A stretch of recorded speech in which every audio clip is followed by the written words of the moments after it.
તો આપણે વી ગયા હતા કામે ને કામેથી આપણે વી આવ્યા છીએ, કારણ કે પડી ગઈ હતી રજા અને આ બધાએ ત્યાં ઘીરે આવ્યા છે, એટલે કે આજ બોળી સચ છે એટલે એવડાય વરત રહ્યા છે, એટલે એને પૂંજવા જવાનું થશે.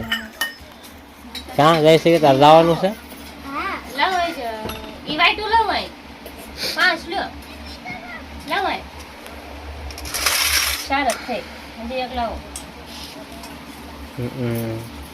થાળી કમ્પ્લીટ કરે છે અને આ થાળી કમ્પ્લીટ છે.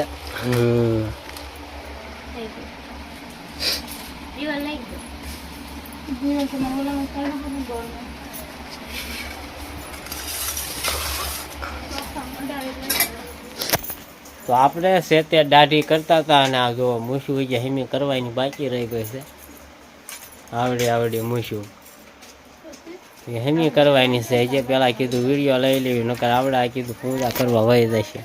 ક્યાં તારે તમારે જવાનું હારે?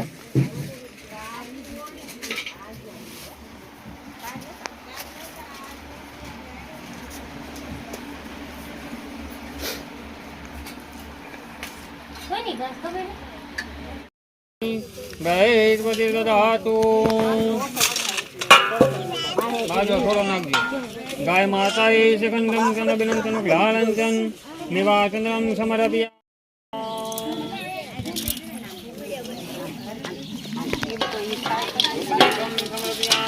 दिल गलाल कंकु लावવાની ગાને આગળના પગે ચડાઈ દીજો, માથે નહીં ચડાવું.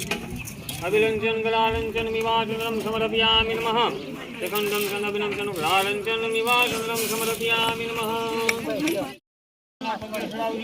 વાસણાની માથે ફૂલ મૂક્યો લાવ્યા હોય, પુષ્પમ સમરપિયામિ નમઃ ગાય માતાએ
મોબાઈલ લઈને બધું ભાંગી જાય. મોબાઈલ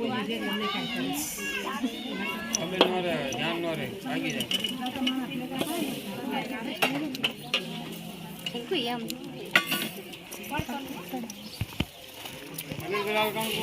પગે સડાઈ દીજો. હરિ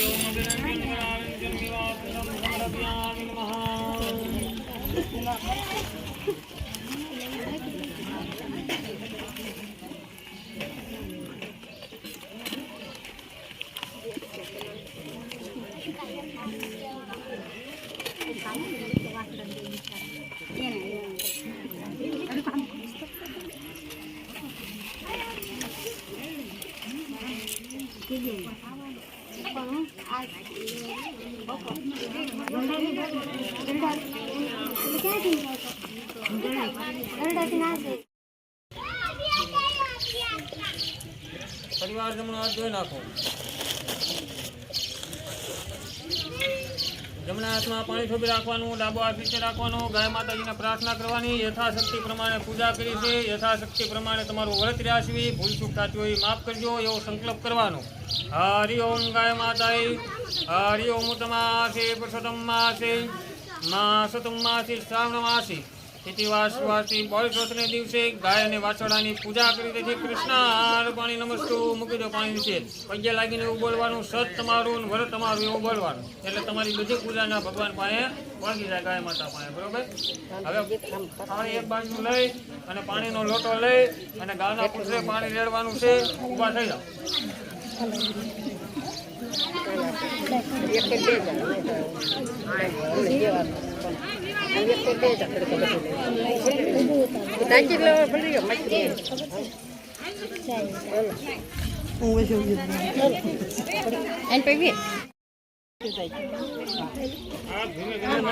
ધીમે ધીમે એટલે ચાર આટા ફરો તો આમ હોય આમ હોય આમ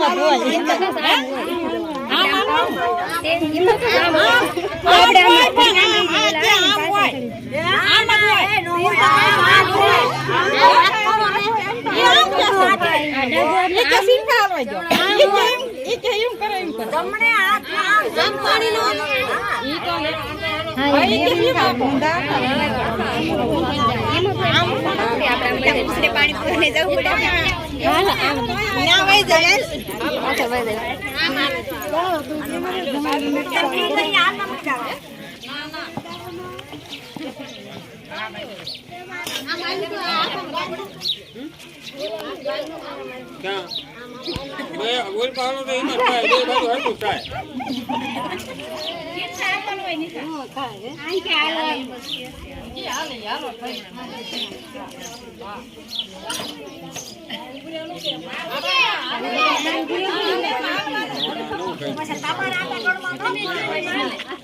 દર વર્ષે લીધે હાલે ઓન પાછું નવું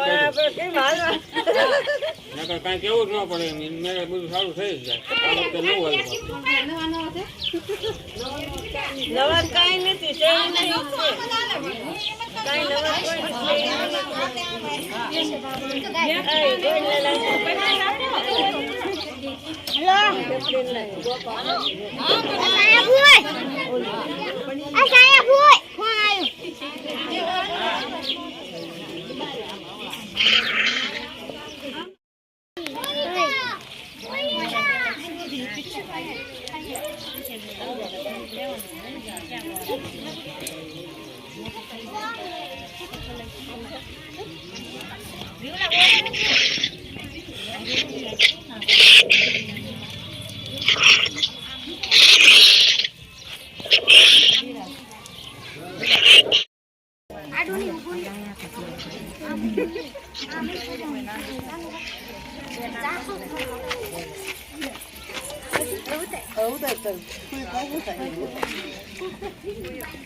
ગીત ગાવ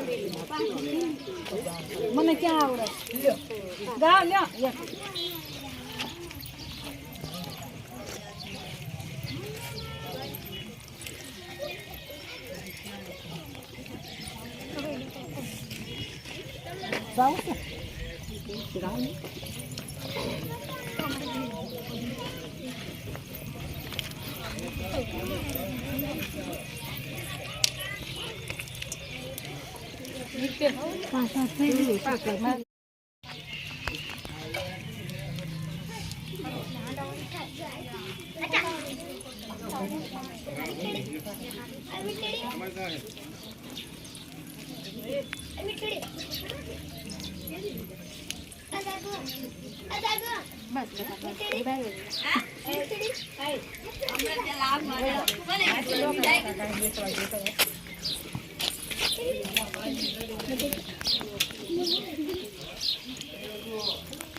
સાસુ નદીએ નાહવા નીકળી જતા જતા કહેતી ગઈ કે વહુ આજે ઘઉલો ખાંડીને રાંધીને રાખજો. એમના ઘરમાં એક ગાય હતી. ગાયના ઘઉંવાળા વાસણાનું નામ પણ ઘઉલો હતું. વહુએ વાછડાને ખાંડણીમાં ખાંડી આંડલામાં નાખીને ચૂલે ચડાવ્યો. વહુ ભોળી હતી. સાસુએ કહ્યું કાંઈ સમજી ગઈ. સાસુએ કીધું કાંઈ સમજી કાંઈ. સાસુએ તો ઘઉલો ખીચડો રાંધવા કહ્યું હતું. ત્યારે વહુએ વાછડો રાંધ્યો. સાસુએ નદીએથી આવીને પૂછ્યું, વહુ ઘઉલો ચડાવ્યો ને? વહુ બોલી, ચડાવ્યો તો ખરા, પણ શું ઉદાતમ કર્યો છે મેં? ઘણો જોરાવર તાણો તણાની કાપો કપાય નહીં અને માંડ માંડ ખાંડ્યો છે. સાસુના પેટમાં ફાળ પડી તે બોલી ઉઠી, વહુ તે શું કર્યું? કયા ઘઉલાની વાત કરે છું? વહુ બોલી, આપણા ગાયનો ઘઉલો. એમાં અકળાવશો શું? તમે જ કહ્યું હતું ને મેં કર્યું. સાસુ તો સાંભળતા જ આભી બની ગઈ. તે બોલી, અરે રે વહુ, આ શું કર્યો? સાસુની આંખમાંથી દળદળ આંસુ વહેવા લાગ્યા. આજે બોળસો થતી. બધા વાછડાની અને ગાયની પૂજા કરવા માટે આવવાના હતા. એમને મોઢું મારે શું બતાવવું? સાસુએ ઘઉલાને હાંડલામાં નાખ્યો. હાંડલાનું ટોપલું મૂકી વહુને માથે ચડાવ્યું ને હાલી નીકળ્યા. તેઓ સાણામાના ગામની બહાર ગયા અને હાંડલું ઉકળામાં દાટી દીધું. ઘરે આવી કમાડ ભેળ્યું. આગળ વાંચ્યો અને સાસુ વહુ ગુપચુપ થઈ ઘરમાં બેસી રહ્યા. ગાય સીમમાં ચરવા ગયેલી. ત્યાં તેને જાણ થઈ. ગાય તો ભાંભરતી એક છોટે ગામ ભણી દોડી. દોડતા દોડતા ગાયે ઉકળામાં શીંગડું માર્યું. શીંગડું મારતા જ હાંડલું ફૂટ્યું ને હડપ કરતો વાછડો કૂદીને ઊભો થયો. ગાય વાછડાને સાંટવા લાગી. વાછડો ગાયને ધાવવા માંડ્યો. એક રંગી ગાયને વાછડો બીજે ક્યાંય ન હતા. એટલે પૂજન ટાણે બધી ગોવાણીઓ એક પછી એક ઘઉલાને પૂજવા આવી. પણ જુએ છે તો ઘર બંધ. અંદરથી આગળો ભીડેલી. એકે બૂમ પાડી ગયેલી, ઘરમાં શું કરો છો? કમાડ ઉગાડો, અમે પૂજા કરવા માટે આવ્યા છીએ. ન તો કમાડ ઉગડ્યું ને ન જવાબ મળ્યો. એટલામાં ગાય વાછડાને લઈને દોડતી આવીને આંગણામાં ઊભી રહી. ગળામાં હાંડલાનો કાટલો અને વાછડો તો બસ ધાવવા માંડ્યો. બીજી ગોવાણી બોલી, એટલે વાછડો તો ધાવી જાય છે, કમાડ ઉગાડો ને. ત્રીજી ગોવાણી બોલી, આજે પૂજનના દાડે વાછડાના ગળામાં હાર હોય કે કાટલો હોય? ઘરમાં સાસુઓ વિચાર કરવા લાગ્યા કે બધા આપણને કેવા મેણા દે છે. હવે કમાડની તિરાડમાંથી જોયું તો સાચે જ ઘઉલો ગાયને ધાવતો હતો. હવે કહ્યું, જુઓ ઘઉલો જીવતો છે. સાસુએ ઘઉલાને જીવતો જોઈ ફટ દઈ કમાડ ઉગાડ્યું. સાસુઓ બહાર ન આવ્યા. બધાને બનેલી બધી વાત કીધી. ગોણીને કહ્યું, બેન, તમારા વ્રતના પ્રતાપે મારો ઘઉલો સજીવન થયો છે. ગોણીઓએ ગાય વાછડાની પૂજા કરી. હાર પહેરાવ્યો અને ગાયના કાનમાં કહ્યું, ગાય માતા, સત તમારું અને વ્રત તમારું. તે દિવસે એમણે નિયમ લીધું કે વર્ષો વર્ષ બોળ ચોથનું વ્રત કરવું અને તે દાડે કાંઈ ખાંડવું કે દળવું નહીં. બોળ ચોથનું વ્રત જેવું ગોણીને ફળ્યું એવું સૌ કોઈને ફળજો. જય ગાય માતા. છોકરા શું છું આને?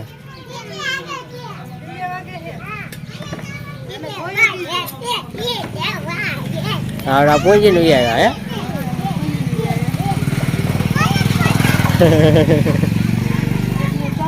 કોના કર્યા હતા?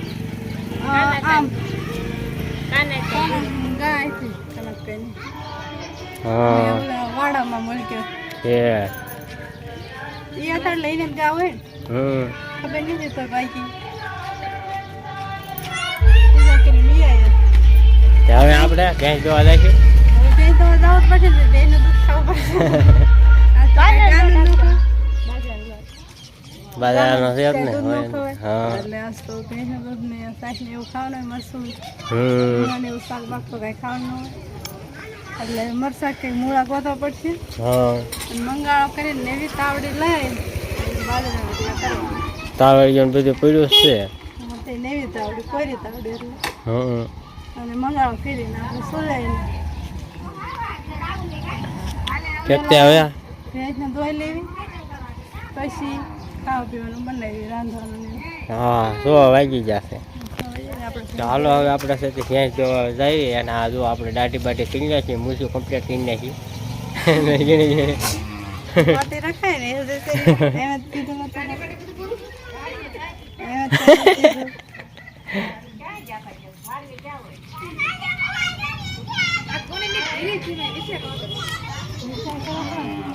વી આયા ને? ગરમી કેટલી છે બફારો.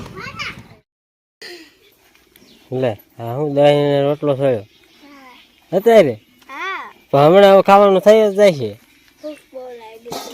હા સીધું મારે ત્યાં ફોન હોય તો કાંઈ ન જોઈ જાય છે તો હાલો આપણે ભેંસ દોવા વી આવ્યા છીએ અને ભેંસ દોઈ લીધી અને દૂધ આપણે ઘીરે થોડુંક મોકલાવાનું હતું એ મોકલાવી દીધું અને એમ પાને શું શરૂ કર્યું મંગાળો કર્યો આપણે બનાવીશ મંગાળો. આપણે બનાવવાના છે હવે બાજરાના રોટલા. એટલે સોલા તો ન કરે એટલે મંગાળ મંગાળો કરીએ. અને તાવડી તાવડી કોઈ તાવડી રોટલા કરવાના હોય અને રોટલો હોય તે આપણે શીનેથી નહીં વાળવાનો, ન વળે તો આપણે હાથીકડું લેવાનું આવું હાથીકડે કરીને ફેરવવાનું. નકર હાથે આથી ન ફરે ને તો હાથીકડું લેવાનું. ફેરી જ જાય જ તે થોડું બધું શેડાવા દઈને છે હરખો છેડી નાખે એટલે ફેરી તો જાય જ તે તો તોય ન ફરે ને તો હાથીકડે કરીને તેને ફેરવી નાખવાનું. આપણે કાયમ રોટલા કરવી, આપણે શાકું લેવી કા તૈથો લેવી એનીથી આપણે એવું નહીં કરવાનું આમાં. એવું હોય બધું આમાં. તો વિડીયો કેવો લાગ્યો કમેન્ટ કરીને કહેજો. પસંદ આવ્યો તો લાઈક કરજો, શેર કરજો અને ચેનલમાં પહેલી દાણ હોય તો સબસ્ક્રાઈબ કરી નાખજો. મળશું નવા વિડીયો સાથે. કાલે ગઈને બાય બાય.